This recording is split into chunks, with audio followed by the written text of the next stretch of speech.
মেরাজের ঘটনা ঘটেছে রাসূল সাল্লাল্লাহু আলাইহি ওয়াসাল্লামের জীবনের এমন এক সময় যা আমরা শোকের বছর বা আমুল হুজন নামে জানি। কেন এই বছর শোকের? কারণ এই বছরে তার প্রিয় স্ত্রী খাদিজা রাজিয়াল্লাহু আনহা ইন্তেকাল করেন এবং তার চাচা আবু তালেবও মারা যান। এতে রাসূল সাল্লাল্লাহু আলাইহি ওয়াসাল্লামের জীবনে গভীর দুঃখ ও অপমানের মুহূর্ত আসে। তায়েফে গিয়ে যখন তিনি মানুষদের অপমান সহ্য করেন, তখন আল্লাহ তাকে সান্ত্বনা ও মর্যাদার প্রতীক হিসেবে এই মহিমান্বিত সফরের ব্যবস্থা করেন। এক রাত যখন রাসূল সাল্লাল্লাহু আলাইহি ওয়াসাল্লাম কাবা শরীফের কাছে ছিলেন, তখন ফেরেশতা জিবরাইল আলাইহি ওয়াসাল্লাম উপস্থিত হন। প্রথমে তাকে একটি বিশেষ প্রক্রিয়ার মাধ্যমে প্রস্তুত করা হয়। তার বুক খুলে ধোয়া হয়, ঈমান ও হিকমত দিয়ে পূর্ণ করা হয়। এরপর তাকে দান করা হয় একটি দ্রুতগামী বাহন, বোরাক। বোরাক মানুষের চোখে অদৃশ্য গতিতে গমন করতে সক্ষম, যা আকাশ ও স্থল পেরিয়ে চলতে পারে। রসুল সাল্লাল্লাহু আলাইহি ওয়াসাল্লাম বোরাক চড়ে মক্কা থেকে বেরিয়ে যাত্রা শুরু করেন এবং পৌঁছান বাইতুল মুকাদ্দাসে, যা আমরা আজ জেরুজালেম নামে জানি। বাইতুল মুকাদ্দাসে পৌঁছে তিনি দেখতে পান সকল নবী একত্রিত হয়ে আছেন।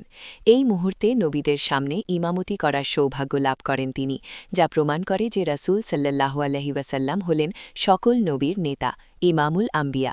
বাইতুল মুকাদ্দাসের পর শুরু হয় মেরাজ, ৭ আসমান অতিক্রমের অসাধারণ যাত্রা। প্রথম আসমান, রাসূল সাল্লাল্লাহু আলাইহি ওয়াসাল্লামের সঙ্গে সাক্ষাৎ হয় আদম আলাইহি ওয়াসাল্লামের। আদম আলাইহি ওয়াসাল্লাম ডান দিকে তাকিয়ে হাসেন, বামে তাকিয়ে কাঁদেন। দ্বিতীয় আসমান, ঈসা আলাইহি ওয়াসাল্লাম ও ইয়াহিয়া আলাইহি ওয়াসাল্লামের সাক্ষাৎ, তারা স্বাগত জানিয়েছেন। তৃতীয় আসমান, ইউসুফ আলাইহি ওয়াসাল্লামের সৌন্দর্য অর্ধেক ঈশ্বর প্রদত্ত। চতুর্থ আসমান, ইদ্রিস আলাইহি ওয়াসাল্লামের সঙ্গে সাক্ষাৎ, যিনি উচ্চ মর্যাদায় উন্নীত। পঞ্চম আসমান, হারুন আলাইহি ওয়াসাল্লামের সঙ্গে সাক্ষাৎ, যার চরিত্র ছিল অত্যন্ত সদয় ও দয়ালু।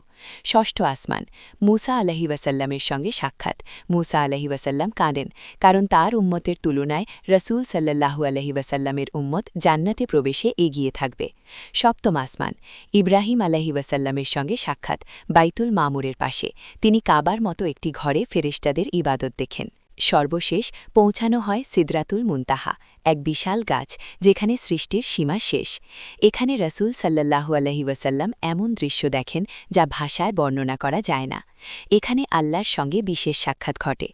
আল্লাহ তাকে ফরজ নামাজের নির্দেশ দেন। প্রথমে ৫০ ওয়াক্ত নামাজ ফরজ হয়। ফেরার পথে মূসা আলাইহি ওয়াসাল্লাম পরামর্শ দেন, কারণ ৫০ ওয়াক্ত পালন খুব কঠিন হবে। আল্লাহর নির্দেশে নামাজের সংখ্যা কমে কমে ৫ ওয়াক্ত হয়, কিন্তু এর সওয়াব পূর্বের ৫০-এর সমান রাখা হয়। মেরাজে রাসূল সাল্লাল্লাহু আলাইহি ওয়াসাল্লাম জান্নাত ও জাহান্নামের দৃশ্য দেখেছেন। জাহান্নামের দৃশ্য, সুপ্রভাত ব্যভিচারী, গীবতকারী, স্বার্থপরদের ভয়ানক শাস্তি। জান্নাতের দৃশ্য, সুন্দর বাগান, শান্তিপূর্ণ পরিবেশ, অগণিত সুখ এবং সর্বোচ্চ শান্তি। সবকিছু ঘটেছে একই রাতে। সকাল হলেই রাসূল সাল্লাল্লাহু আলাইহি ওয়াসাল্লাম মক্কায় ফিরে আসেন এবং ঘটনা বর্ণনা করলে অনেকেই বিশ্বাস করতে পারেননি। তবে আবু বকর রাজিয়াল্লাহু আনহু সঙ্গে সঙ্গে বিশ্বাস করেন এবং তিনি পেয়েছিলেন সিদ্দিক উপাধি। মেরাজের শিক্ষা আমাদের জন্য। নামাজের গুরুত্ব, সরাসরি আল্লাহর কাছ থেকে ফরজ। আল্লাহর উপর ভরসা, কঠিন সময়ের পরে বিশেষ রহমত। আখিরাতের গুরুত্ব, জান্নাত ও জাহান্নামের দৃশ্য মনে করিয়ে দেয় আমাদের জীবনকে নিয়মিতভাবে ঈমান ও নেকি দিয়ে সাজাতে। নবীর মর্যাদা ও উদাহরণ,